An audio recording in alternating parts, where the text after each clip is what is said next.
अस्सलाम वालेकुम नाज़रीन, इस वक्त मैं मौजूद हूँ सुप्रीम कोर्ट ऑफ पाकिस्तान के बाहर। आज इस्लामाबाद में सुप्रीम कोर्ट में भी अहम केसेस हैं।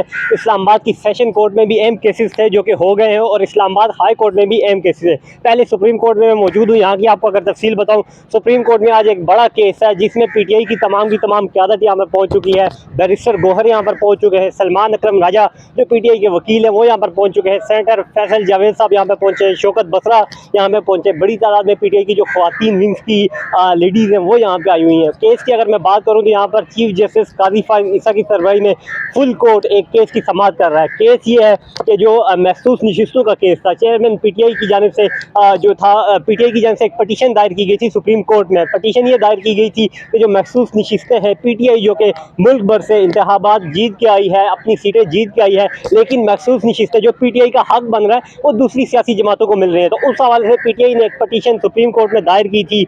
इस हवाले से जो इलेक्शन कमीशन के खिलाफ फैसला, इलेक्शन कमीशन ने यह फैसला PTI के खिलाफ दिया था, तो उसके खिलाफ PTI ने सुप्रीम कोर्ट से रुजू किया था। लास्ट जो समाअत हुई थी उस पर ये तमाम की तमाम जो सीटें थी महसूस जो दूसरी सियासी जमातों को दी गई थी वो फ्रीज कर दी गई थी सुप्रीम कोर्ट की जानिब से, मतलब कि स्टे ऑर्डर दे दिया गया था। और आज जो है इस केस की फुल कोर्ट समाअत कर रहा है। चीफ जस्टिस काजी फाइज ईसा की सरबराही में 13 रुकनी बेंच जो है जजिस का, वो इस वक्त कमरा अदालत में इस केस की समाअत कर रहा है और अभी तक समाअत जारी है। जैसे ही समाअत का कोई अहवाल आएगा तो वो भी आपके साथ शेयर करेंगे। अगर मैं बात करूँ डिस्ट्रिक्ट एंड सेशन कोर्ट की, तो डिस्ट्रिक्ट एंड सेशन कोर्ट में चेयरमैन PTI के खिलाफ जो मुकदमात है, 2 मुकदमात थे लॉन्ग मार्च के हवाले से, उनमें चेयरमैन PTI शाह महमूद कुरैशी, असद उमर और दीगर जो तहरीक इंसाफ के रहनुमा थे उनको बरी कर दिया गया है। बरी इसलिए किया गया है, जो प्रोसिक्यूशन है, जो सरकार है, वो किसी किस्म का भी सबूत पेश करने में नाकाम रही है, जिसकी वजह से अदम सबूत पर चेयरमैन PTI को इंसदाद दहशतगर्दी की अदालत ने 2 मुकदमात से बरी किया है। एक और खबर इस्लामाबाद की हाई कोर्ट से, वो ये है कि आज साइफर केस की अहम समाअत होनी है। साइफर केस की मुमकिन तौर पर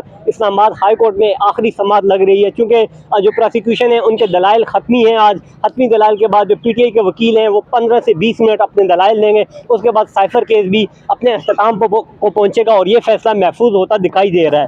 इमरान रियाज खान की अगर मैं बात करूँ, इमरान रियाज खान ने बैरून मुल्क जाने के लिए, हज पर जाने के लिए इस्लामाबाद हाई कोर्ट से रुजू किया था।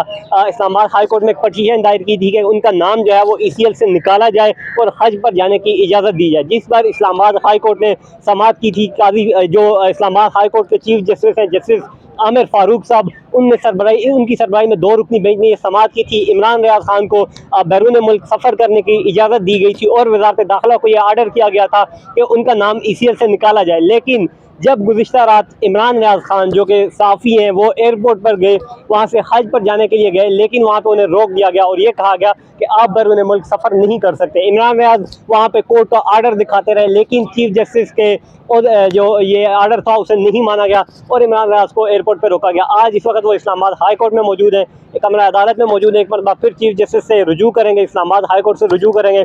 देखते हैं कि चीफ जस्टिस साहब जो हैं उनके जो हुक्म था उसकी पैरवी नहीं की गई तो क्या इस पर रिमार्क देते हैं, क्या सज़ा देते हैं और इमरान रियाज को हज पर जाने की वापस इजाज़त मिलती है या नहीं। तो इंशाल्लाह इस हवाले से आपको मज़ीद अपडेट करता रहूँगा। आदिल अब्बासी को इजाज़त दीजिए। अल्लाह हाफिज़।